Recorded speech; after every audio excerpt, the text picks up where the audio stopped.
Everybody, Cobra here with one of the first videos of my customized Global War 2025 units.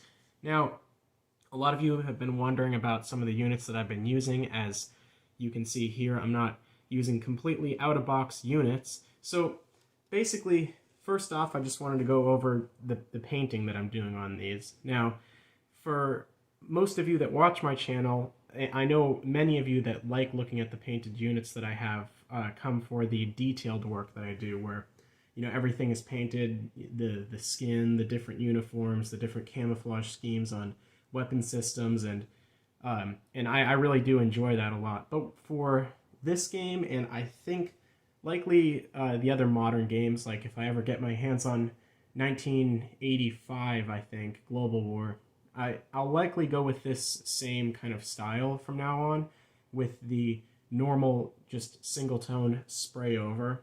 So the main two reasons that I have for that, or I guess three. So first off, it's a lot easier.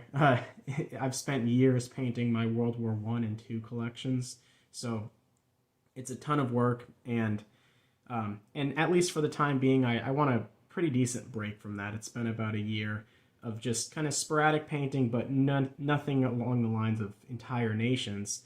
And then also the fact that so for the, I guess, the 80s and modern day aesthetic, I like this. As I played a game now, I like this aesthetic a lot more too, where it almost looks like kind of I don't know, like they represent like units. Like it's like this map for 2025. It looks like a satellite view of the world, like this strategic grand map. And I can kind of imagine these units as like these planning pieces that a commander might be using, or as like little holographic figures, I don't know, that kind of match the colors of the map.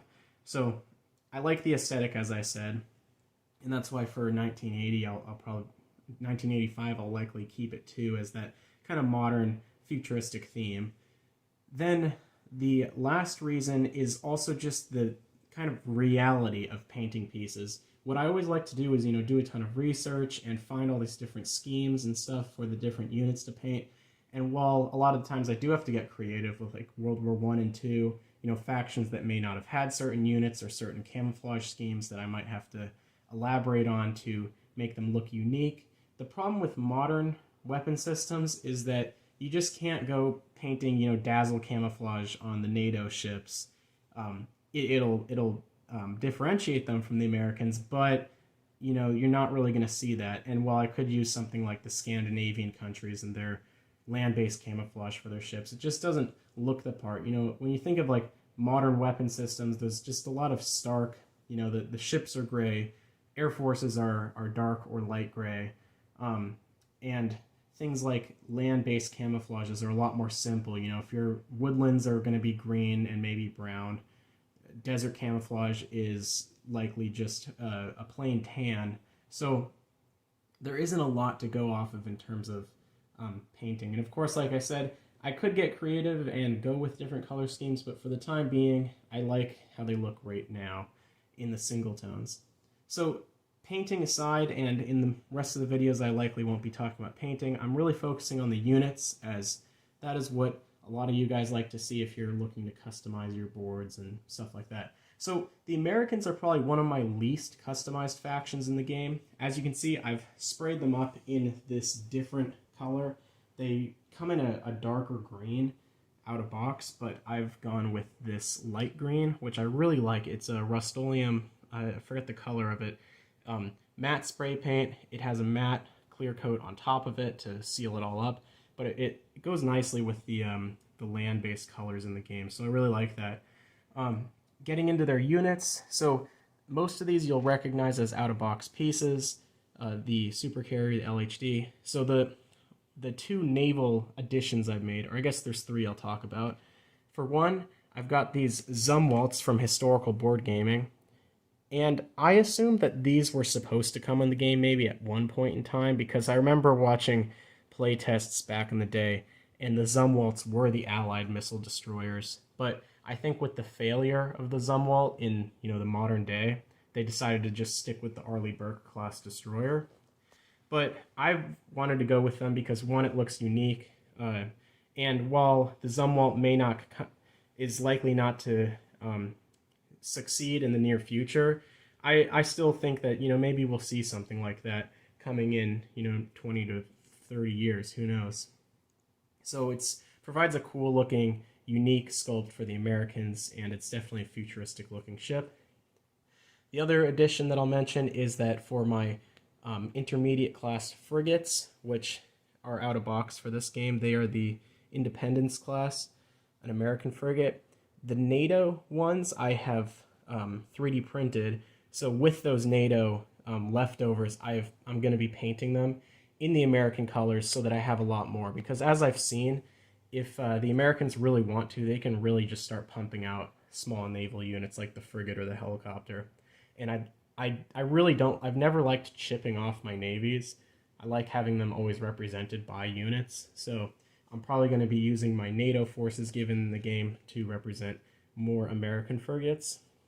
And the last naval addition is, I had this idea where I had a couple of ballistic missile submarines, and then Historical Board Gaming sent me a couple of these Ohio class ballistic subs. And instead of just having the actual unit on the board, not only for just what I like, the designation of it, but also just for the ease of any new players, instead of them confusing this with a submarine, they can easily tell that this is a ballistic missile sub with the chip underneath it. Plus, it's a lot bigger too, so. And the fact that it's glued to the base. Now, the problem with this glue, as you can tell, is that it left some kind of weird residue if you put too much on, so I do have to deal with that. I think I can kind of clean it up if I wipe it down a couple times, but that was a little downside to using that glue. But other than that, I really like this piece because you can just kind of move it around and tell easily that it is a ballistic missile sub. Getting into the other units, let's do the air units. So fighters, they are out of box. The only modification that I made, of course, is paint or using magnetic paint on their undersides. You can't tell. The only thing you can tell is that it gets a little rougher when you use it. Of course, it's sealed over with the spray paint, but that allows them to stick to the flight stands, which I always love having. I was debating, actually, just because out of laziness, not to have them on flight stands in this game, but I really like the look of it, so I went with it. Next up is the drone. So Historical Board Gaming sent me these drone sculpts. I only got 8, and let's see if you can, there we go. So, and so basically now the Americans are the only faction I have that have actual drone pieces, and I'm still torn about them. Like, now I'm always a person that likes units in the game, like actual pieces. Say for like the ballistic missile sub, I like having a unit on there representing it. But at the same time, like in playing my playtest game, as you guys have seen, I'm not really sure if I like having the drone marker better or the actual drone as a piece.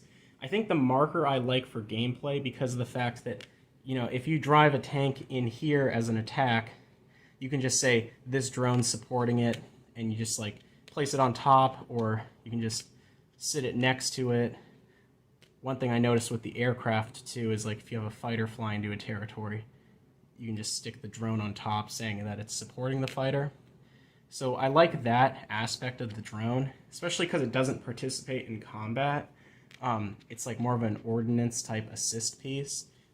I kind of like it being a marker. So the Americans have 3D printed drones, and I'll probably use them for the Americans, but for all the other factions, I'm not itching to get my hands on any more drones for them, because I like the markers. Getting into helicopters, so first off, we do have an out-of-box attack helicopter. This is the Apache, one of my favorites in the game, and very nice looking piece. And my only addition is a couple 3D printed Chinooks. One of my subscribers and friends on Facebook, one of the admins actually of the Axis and Allies Facebook page, Misha, and on YouTube he's known as Mr. Misha. He sent me a bunch of pieces in the past, just out of the blue, and a lot of them were 80s units, and so and a couple were 3D printed like this. And I've just thrown them into this game because they do look cool. I like having this one off the Americas, you know, fighting some insurgencies down in South America. And the thing is with helicopters too that I like is that, you know, you're not going to be able to get this confused because, of course, you know, a new player might say, you know, is this helicopter different than the normal attack helicopter? And you can just tell them, you know, all helicopters, which you can obviously tell, you know, it has blades, it's a helicopter, are just the same. So it's an easy little addition that adds some flair, but at the same time doesn't detract from the ease of gameplay. Getting into the tanks real quick, we do have the out-of-box M1 Abrams. I think this is like some kind of modernized variant of it, but pretty cool. And we do have an HBG piece. This is found in the accessories tab. It's some kind of like futuristic modernized M1 Abrams tank, and the detail isn't as great. This piece has been on their website forever. I don't even know why they originally made it, but I had a couple, and I've thrown them into, I think most of them went into the Americans. I did put one into the Chinese to represent the North Korean Model 2020 new MBT that they have. But for the Americans, it just adds some more flair to their board. If they decide building a bunch of tanks, they have a couple different variants to put on the board. Next up, we have the infantry. Now, of course, this is the out-of-box infantry. Having some trouble focusing recently, but a pretty cool-looking, you know, futuristic soldier. He's got like this exosuit on, like night vision or goggles, and a very cool-looking unit. But like I said, I had a bunch of extra 172 infantry, most sent over by Misha, and I have painted them, and some of them, he had a great idea of basically when a 172 infantry has a small base like this and they could fall over, you glue one of these metal washers to the bottom and then paint it. And as you can see here, it fits nicely, it provides a nice round base and a heavy base so they won't fall over anymore. And I've got a couple of different sculpts. These aren't even all of them, but lots of them, like I said, are from the 60s and 80s, but I think they work well as American infantrymen. And even guys like this that you might say like, oh, well, he doesn't have like a tactical vest and helmet on. I can imagine that in some kind of modern or futuristic war, after years of war, you know, you're going to see something like Vietnam where people start, you know, you're dressing for comfort more than, you know, being in uniform and looking pretty for the propaganda cameras. Here we have a airborne, and having glued airborne ships are probably my favorite addition to the game. We'll just zoom in on these guys. As you know, with Global War 1936, all of my militia, airborne, and Marines are their own custom units that are glued to ships, and it just makes things so much easier. You can just pick him up, place him. You don't have to like put an infantry on an airborne ship and grab it and make sure he doesn't fall off. Plus, you get to have all these cool looking guys, so and I was able to find some of these really cool guys. Like this guy he's like Rambo with, you know, doesn't have a helmet on. He's just got this handkerchief tied around his head and these muscular arms with no jacket on or anything. So they're some pretty awesome pieces, and I think that this is one of my favorite additions and something you can easily pull off if you just have, I would say, buy a 172 box of modern infantry. It could literally be anything. Just do like Warsaw Pact or modern US infantry, something like that, and then buy one more pack of airborne ships from Historical Board Gaming. This game comes with 10 ships, and if you buy another 10 for like $5 and then a 172 pack, you'll have enough for every single faction, and you can glue, you know, the pieces to all of them. I think for all my factions, you kind of have to go through all of them and decide which ones should have how many. I think with the 10 that I've got, or I mean, I have 20 now, and I think the Americans and NATO got 4, the Pacific Coalition got 3, the Russians got 4, the Chinese got 4, and the Caliphate got 3. So plenty for all my different factions. I might end up getting a couple more just because, well, 3 to 4 for every faction is enough. You have to chip them, and I mean, I'm not a huge fan of chipping units, so I would like to have maybe 2 more for each faction, especially the Chinese and Americans who build a ton during the game. So, yeah, one of my favorite units. I really like them a lot. But that is the whole video. This video is already 15 minutes, and I want these to be quick to kind of just show you the modifications I've made to the game. So, hope you guys enjoyed this video, and comment down below on which faction you would like to see next in my review. Cobra, out.